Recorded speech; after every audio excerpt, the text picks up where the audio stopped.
सभी ओम का उच्चारण करें।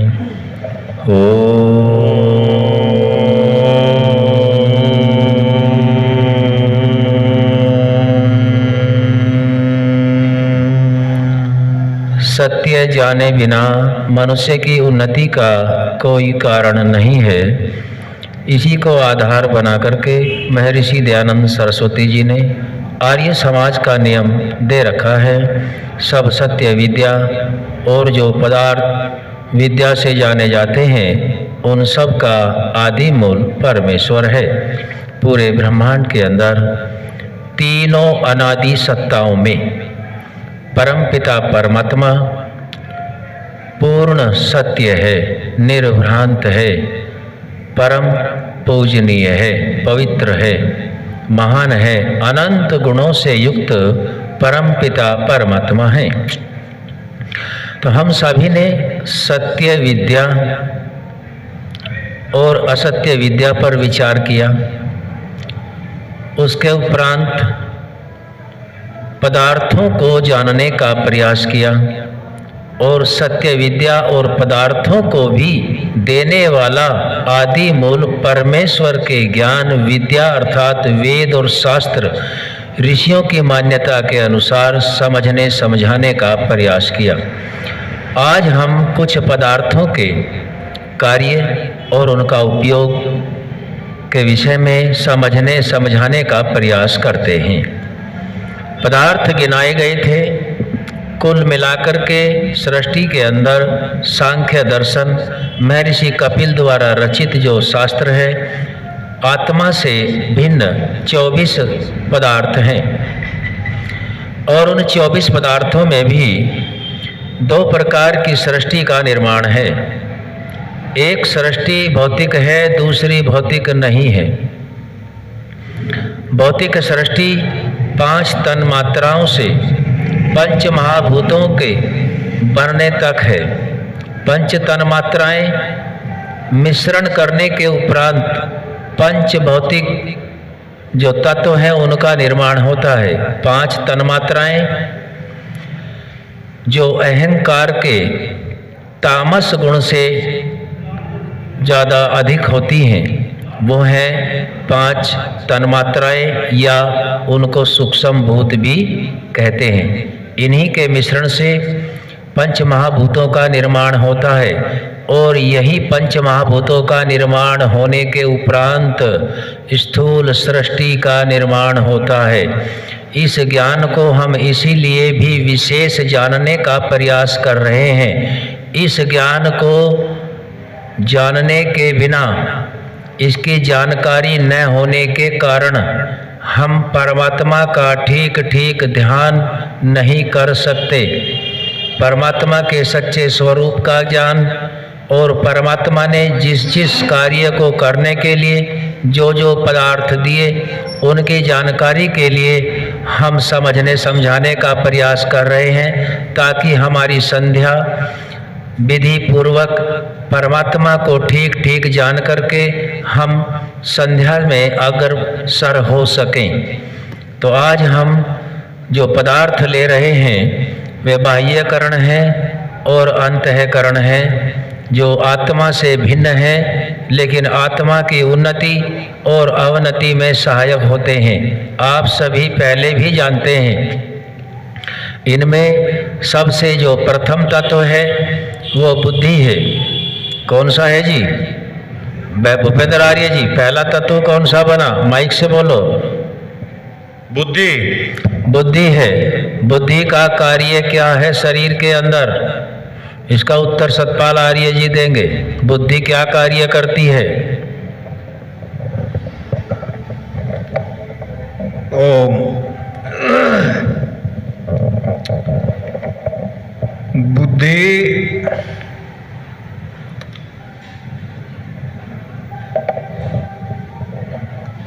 हाँ, बुद्धि का काम निर्णय करने का है। बुद्धि का कार्य निर्णय करने का है और ज्ञान सीखने वाला। देखो, बुद्धि और ज्ञान समझेंगे, बुद्धि और ज्ञान भी अलग अलग हैं, क्योंकि बुद्धि तो एक शक्ति है जिसके माध्यम से ज्ञान प्राप्त होता है वो ज्ञान बुद्धि में जमा नहीं होता। उसका उत्तर देंगे दूसरा। अश्विनी आर्य जी, जब बुद्धि में ज्ञान जमा नहीं होता तो ज्ञान जमा कहाँ होता है? ज्ञान तो चित्त में इकट्ठा होता है, पर मैं इससे पहले बुद्धि के विषय में जो आपका क्वेश्चन था, वो बुद्धि जो है हमारे शारीरिक गुणों के अनुरूप कार्य करती है। अगर हमारे शरीर के अंदर सत गुण अधिक होगा तो हम श्रेष्ठ कार्यों के लिए प्रेरित करेगी बुद्धि, और अगर तमस गुण ज्यादा बढ़ता है तो फिर वो हमें बुद्धि भी उसी प्रकार का अग्रसरित करती है। तो बुद्धि जो है शारीरिक गुणों के अनुरूप ही कार्य करने के लिए प्रेरित रहती है। ये प्रश्न आएंगे, आप आगे बोले, बहुत अच्छी बात है, आपका चिंतन अच्छा है गुरुजी। ये सभी प्रश्न आएंगे। अभी पहला प्रश्न हमने लिया है, बुद्धि का कार्य है निर्णय करना। अब बुद्धि भी कितने पदार्थों से मिलकर बनी हुई है? राज कपूर आर्य जी बताएंगे कितने पदार्थों से मिलकर बनी है बुद्धि? 3 से बने। 3 से मिलकर बनी है, सत्व, रज और तम। अगला प्रश्न, परमात्मा ने बुद्धि को जब बनाया तो किस गुण की अधिकता बुद्धि के अंदर है? सतोगुण के सत्वगुण प्रधान बुद्धि है, और भी सत्वगुण प्रधान है, उनके भी नाम गिनाओ। मन भी है, और 10 की 10 इंद्रियां भी सत्वगुण प्रधान हैं। अभी अश्विनी जी ने जो कई बातें बताई कि बुद्धि जब सत्वगुण प्रधान है तो वह सत्य निर्णय ही क्यों नहीं दे पाती? ये बुद्धि के विषय की बात कर रहे हैं हम, तो इसका उत्तर संजय आर्य जी देंगे, क्यों नहीं कर पाती बुद्धि?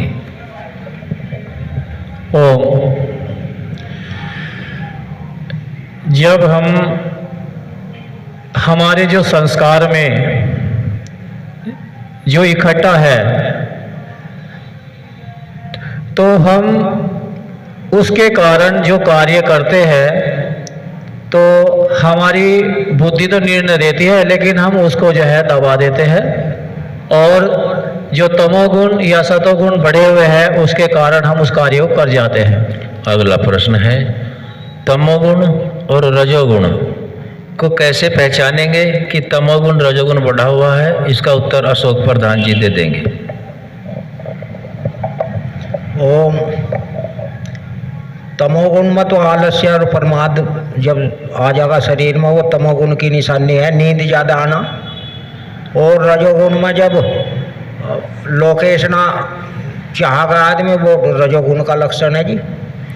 आपने गुणों के लक्षण बताए हैं, अच्छी बात है। यहाँ प्रश्न ये है कि बुद्धि गलत निर्णय देती है, जबकि परमात्मा ने सत्वगुण प्रधान बुद्धि को बनाया है। उसमें ये भी उत्तर बनेगा, सभी ध्यानपूर्वक श्रवण कर लेंगे। हम जो भौतिकता है 5 तन मात्राओं से 5 महाभूत बनते हैं, और उन 5 महाभूतों के पश्चात स्थूल सृष्टि का निर्माण होता है, और शरीर भी स्थूल है, बाकी इसमें कोई और स्थूल सा पदार्थ नहीं है। हम शरीर से ज़्यादा ऐश्वर्य लेना, शरीर को आराम देना, शरीर से अलग सोचना नहीं करते। यदि हम शरीर से अलग वास्तविक ज्ञान, जिसकी हम अभी समझने समझाने के लिए प्रयास कर रहे हैं, उस तरफ ध्यान देंगे तो बुद्धि उसी गुण में कभी न कभी आ ही जाएगी। इसलिए हमें शरीर हमारा लक्ष्य नहीं है। शरीर लक्ष्य नहीं है तो शरीर क्या है? इसका उत्तर कौन देंगे? संजय आर्य जी। ओम। शरीर एक आत्मा का साधन है। हाँ, शरीर स्थूल और सूक्ष्म। देखो, स्थूल शरीर किसका साधन है? स्थूल शरीर किसका साधन है? इसका उत्तर भूपेंद्र आर्य जी देंगे। हाथ उठा रहे हैं, अच्छी बात है। आत्मा का है। और कोई? और उसके बाद में परमात्मा का। नहीं, जितना पूछा जाएगा। देखो, स्थूल शरीर कल हम, हाँ, सतपाल आर्य जी बताएंगे। स्थूल शरीर किसका साधन है? यह हाँ जी, माइक मुंह के पास। ओम। स्थूल शरीर भौतिकता और आध्यात्मिकता दोनों का साधन है। स्थूल शरीर बनाने से पहले परमात्मा ने क्या बनाया? सूक्ष्म शरीर। और सूक्ष्म शरीर के बाद क्या बनाया? स्थूल शरीर। सूक्ष्म शरीर बना के जब कार्य चल जा सकता था तो स्थूल क्यों बनाया? यहाँ विचार करेंगे। ये साधन किसका हो गया? गणित का सवाल है। यो सूक्ष्म शरीर आत्मा के साथ रहता है, जन्म मरण में रहता है, मोक्ष में तो नहीं रहता। हाँ जी। इसमें 10 सृष्टियों के संस्कार भी जमा होते हैं। यदि सूक्ष्म शरीर कार्य करने में सक्षम होता तो परमात्मा को स्थूल बनाने की आवश्यकता नहीं थी। इसलिए सभी ध्यान रखें, स्थूल शरीर सूक्ष्म जो हमारी शक्तियां हैं उनका साधन है। क्या है जी उनका साधन? अब साधन पर हम यदि अधिक बल देंगे प्राप्त तो हो जाएंगे, लेकिन साधन और साध्य को हमें समझना है इस साधन के माध्यम से। ये जो साध्य है, साध्य तो हमारा परमपिता परमात्मा है। साध्य कौन है जी? परमपिता परमात्मा। और परमपिता परमात्मा ने 2 तरह के साधन दिए, क्योंकि परमात्मा सूक्ष्म है, अभौतिक है। उसने अभौतिक शरीर भी दिया अपने जैसा ही। देखो, अपने गुणों के अनुसार दिया अभौतिक शरीर, और स्थूल शरीर उस अभौतिक शरीर की उन्नति के लिए दिया। यदि अभौतिक परमात्मा की प्राप्ति इस चेतन आत्मा को करनी है तो अभौतिक शरीर में बोलो जाना पड़ेगा, हाँ या ना? जाना पड़ेगा जी। अब हमें सभी आर्य समाज ही जो इसको देखें सुने उनके लिए भी, जो यहाँ बैठे हैं उनके लिए भी विशेष निर्देश। संध्या कहते हैं, लेकिन संध्या यदि ये आर्य भी ठीक करने लग जाएं। अभी अश्विनी जी ने बड़ी सुंदर बात कही कि हम लोग बहुत सी बातें जानते हैं, अध्ययन करते हैं, उनका व्याख्यान भी करते हैं, लेकिन वो आचरण में नहीं है। ऐसा हो नहीं सकता। यदि श्रद्धा के साथ आचरण में आ जाए और उसका प्रभाव न पड़े, ऐसा हो नहीं सकता, असंभव है। इसीलिए विद्वानों का भी प्रभाव नहीं पड़ता, क्योंकि बहुत से विद्वान देखे गए हैं, तथाकथित विद्वान हैं, जो संध्या के करते ही नहीं है। जब संध्या करते ही नहीं तो उसके मर्म तक पहुंचेंगे कैसे? ये हम सभी जो विषय वस्तु ले रहे हैं, ये परमपिता परमात्मा से जुड़ने के लिए हम इसका प्रयास कर रहे हैं। आगे का प्रश्न है मन भी साधन है। बुद्धि के बाद मन को लिया है। मन क्या कार्य करता है? मन का कार्य क्या है? देखो, मन के अंदर कुछ जमा नहीं होता। मन एक प्रकार की शक्ति है, बस ये समझो, जैसे विद्युत शक्ति है ऐसे ही मन भी एक शक्ति है। वो शक्ति केवल काम करेगी। तो मन का दोनों बातें बताएं। मन का स्वरूप क्या है और मन का कार्य क्या है? कौन देंगे उत्तर? अशोक प्रधान जी। ओम मन का स्वरूप तो वैसे जड़ है जी, परंतु जब चेतन सत्ता इसमें आ जा तो चेतन हो जा, और इसका कार्य है आत्मा को परमात्मा से मिलाने का मुख्य साधन मन ही है जी। और कोई स्पष्ट करेंगे? भूपेंद्र आर्य जी कुछ प्रयास करेंगे। ओम मन को जो है 11 नौकर मिले हुए हैं, 10 10, 5 ज्ञानेंद्रियां और 5 इंद्रियां कर्मेंद्रियां, और वो जो है इनसे कार्य करवाता है, और जब ये कार्य जो है ठीक ठीक करती है तो फिर जो है आदमी सीधे रास्ते पर आ जाता है। अगर कार्य मन का सही नहीं है तो इंद्रियों से और ज्ञानेंद्रियों से जो है कार्य नहीं करवाता वो, तो ये जो है सुषुप्त अवस्था में। ओम, अब ठीक ठीक समझेंगे। मन का कार्य संकल्प और विकल्प। संकल्प और विकल्प किसे कहते हैं? ये कार्य करूं या ना करूं, एक तो इतना कार्य है जिसको सभी लोग बोलते हैं, ये इसका गौणिक कार्य है, गुण है इसका।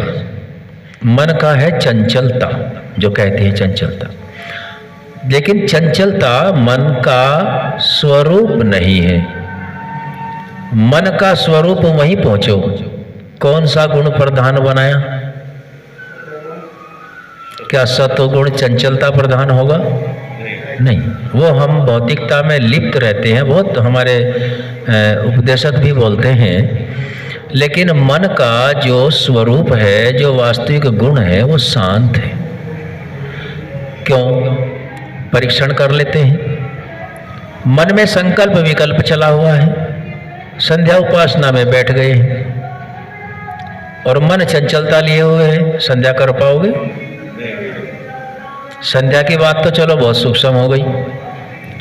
आप खेती बाड़ी करते हो, नौकरी करते हो, मोटरसाइकिल चलाते हो, मन शांत नहीं है और मोटरसाइकिल चला रहे हैं, घटना घटने के चांस कितने प्रतिशत हैं? 99 के 99 का 100 के 100 ही है, बच जाओ तो लाख भाग की बात है। तो परमात्मा ने ऐसे थोड़े बनाया। वो लोग कहते हैं कि फोन चलते हुए मत सुनो। दूसरी बात जो बहुत जरूरी है, मन एक समय में केवल एक ही कार्य करता है। अभ्यास होने पर क्या होता है? एक व्यक्ति ने गाड़ी चलाना सीख लिया है, गाड़ी चला रहा है, लेकिन जब शुरू शुरू में गाड़ी चलाता है या साइकिल चलाता है, आपने भी चलाई है, तो हाथ टाइट और निगाह बिल्कुल सामने।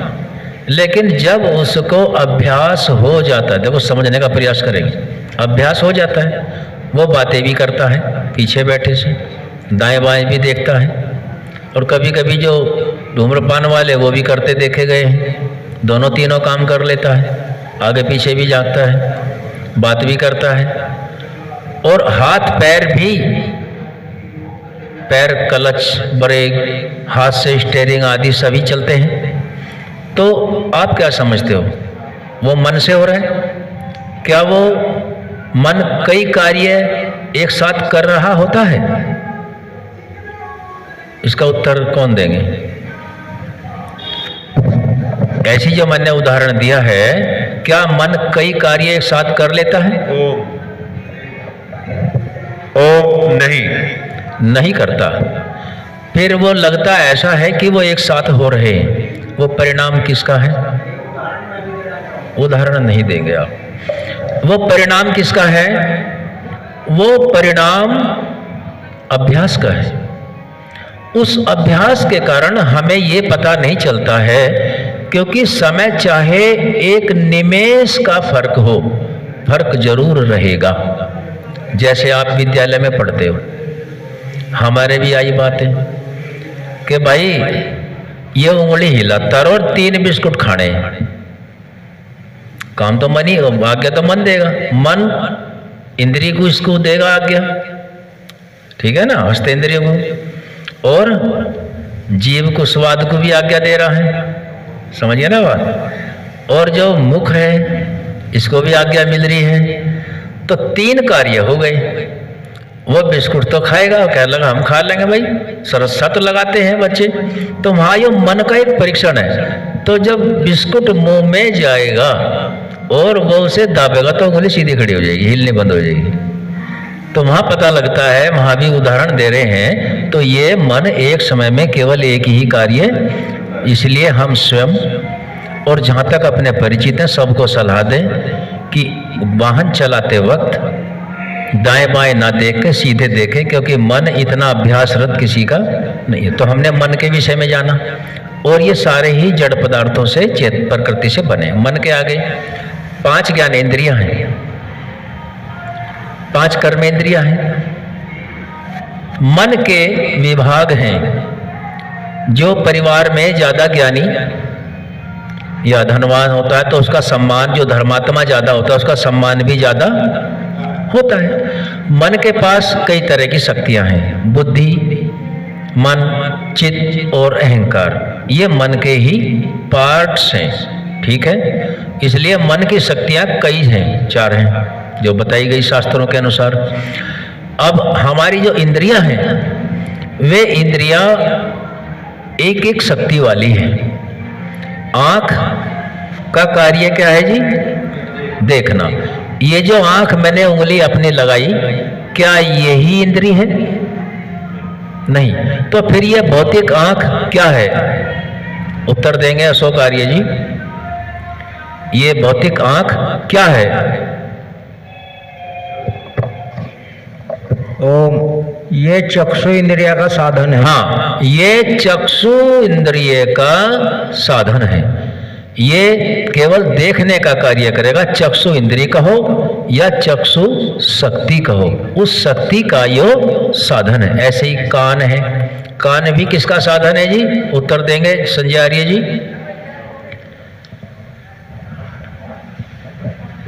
ओम, ये श्रोत्र इंद्रिय का साधन है। ऐसे ही त्वचा है अश्विनी जी, त्वक, ये त्वचा किसका साधन है? माइक से बोल देंगे। त्वक इंद्रिय का। तो ये 3 इंद्रियां हमने जानी, और इसी प्रकार से 7 बाकी की भी हैं। इनके पास एक एक शक्तियां हैं और मन के पास इनसे शक्तियां अधिक हैं, ठीक है। और हमें क्या करना है?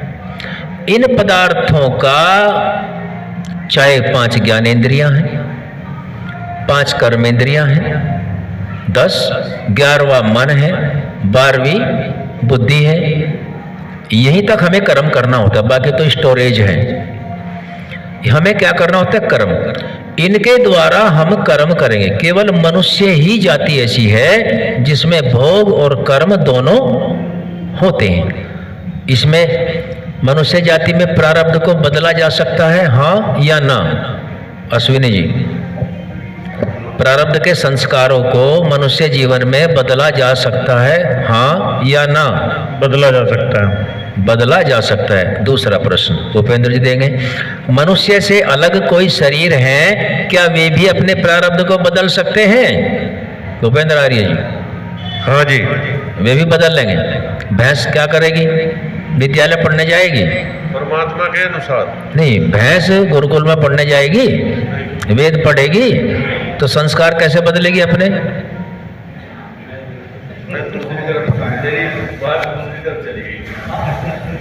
देखो, मेरा प्रश्न है, मनुष्य से अलग जितने भी शरीर हैं, क्या वो भी अपने प्रारब्ध को बदल सकते हैं?